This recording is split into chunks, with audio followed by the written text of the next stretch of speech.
Break के बाद एक बार फिर से आपका स्वागत है। आप देख रहे हैं टैक्स गुरु और आपके सवालों का जवाब देने के लिए हमारे साथ हैं जानी मानी टैक्स एक्सपर्ट गौरी चड्ढा।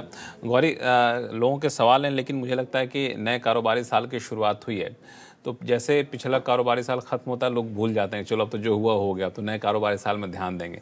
लेकिन कई बार ऐसा देखने को मिला है कि पिछले कारोबारी साल के जो गलतियाँ आपने की हैं उसकी वजह से आपको चालू कारोबारी साल में या नए कारोबारी साल में दिक्कतें झेलनी पड़ती है। कई बार इनकम टैक्स विभाग के नोटिस आ जाते हैं।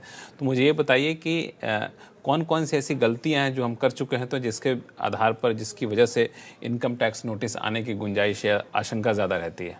जी, देखिए, इनकम टैक्स नोटिस आजकल तो बहुत जल्दी आता है। पहले काफ़ी समय लगता था, लेकिन आजकल अगर आपने कोई गलती की है तो बहुत जल्दी ऐसा होता है कि आपको नोटिस देखने को मिल जाए। तो वो कुछ रीजंस ऐसे हो सकते हैं, जैसे आपने एचआरए क्लेम कर लिया, आपने 80C क्लेम कर लिया, लेकिन फॉर्म 16 में वो आ नहीं रहा था। लेकिन इसमें घबराने की ज़रूरत नहीं है। अगर वो जेन्युइन था, एक्चुअल था, आप अपनी कंपनी को डिक्लेरेशन नहीं दे पाए थे किसी कारण की वजह से, या आपने आखिरी मिनट ली और कंपनी उसको नहीं इनकॉर्पोरेट कर पाई, तो आपके पास प्रूफ है, कुछ सब कुछ है, तो घबराने की ज़रूरत नहीं है। या फिर आपको हो सकता है कि आपका 26AS या EIS से मिसमैच हो गया, आपकी रिटर्न में आपने कुछ और दिखा दिया, 26AS में कुछ एक्स्ट्रा दिखा रहा था, तो भी नोटिस आ सकता है।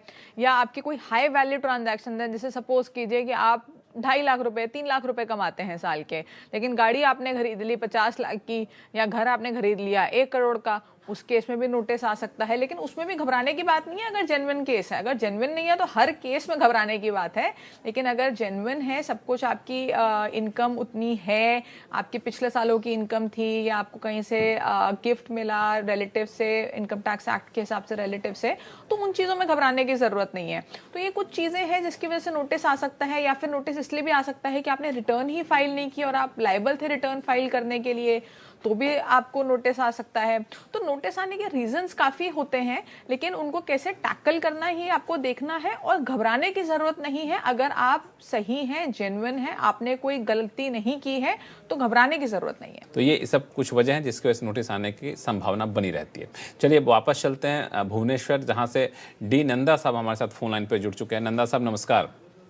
नमस्ते जी। नमस्ते जी। और उड़ीसा में क्या हाल है? 7 साल आपका शिवन से आवाज का अगर सब्सक्राइबर है। एक काम कीजिए, एक हमारा जो बिजनेस टर्नओवर में जो पहले साल 3 करोड़ था, 2 करोड़ हुआ, फिर अभी लेस देन 1 करोड़ हुआ ये साल में, तो कार रेंटल कंपनी का।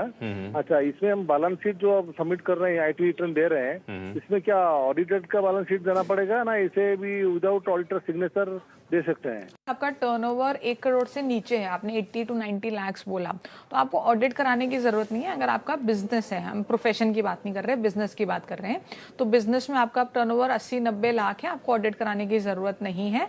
लेकिन अगर आप पहले प्रिजम्पटिव इनकम में रिटर्न भरते थे, यानी कि सेक्शन 44AD में अपनी रिटर्न भरते थे, और आप उस सेक्शन से बाहर आना चाहते हैं, यानी कि आपने इस साल, हर साल 2-3 साल पिछले आपने भरे 44AD में, और इस साल आपने बोला 44AD से बाहर आना है, तो आपको ऑडिट कराना होगा। लेकिन अगर आप अपनी PNL बैलेंस शीट पूरा बना के रिटर्न भर रहे हैं और आपका टर्नओवर 80-90 लाख है, तो आपको ऑडिट कराने की ज़रूरत नहीं है।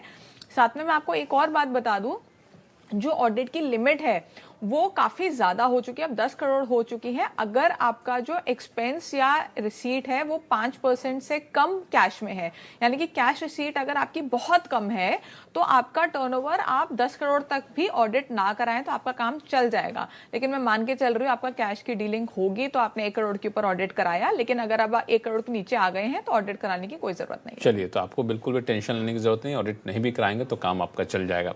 टैक्स गुरु में फिलहाल इतना ही। गौरी, आपका बहुत बहुत शुक्रिया सभी सवालों का जवाब देने के लिए।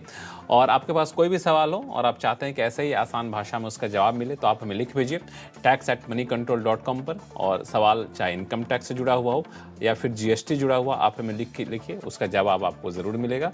और फिलहाल के लिए नमस्कार, देखते रहिए सिंह में से आवाज़।